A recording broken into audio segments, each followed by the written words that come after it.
వికారాబాద్ జిల్లా కులకచర్ల మండలంలో విషాదం చోటు చేసుకుంది. అల్లాపూర్ గ్రామంలో ఉపాధి హామీ పథకం దిమ్మె కూలి 4 ఏళ్ల చిన్నారి మృతి చెందింది.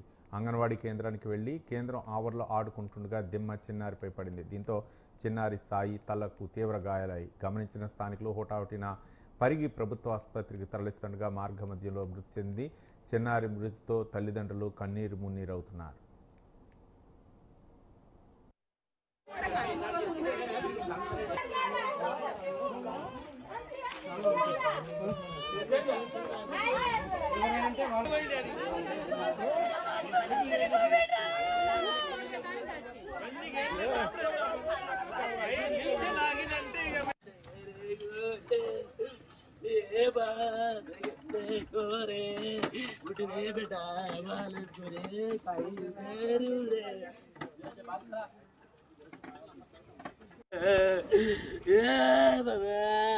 అంగన్వాడీలో నెగ్లెక్ట్ చేయడం వల్ల నా కొడుకు చనిపోయిండు. ఆ దిమ్మ కరెక్ట్ కట్టకపోవడం వల్ల ఎవరు లేరు. అంగన్వాడీ టీచర్లు ఎవరు లేరు, ఎవరు రెస్పాండే తీసుకోరు అంగన్వాడీ.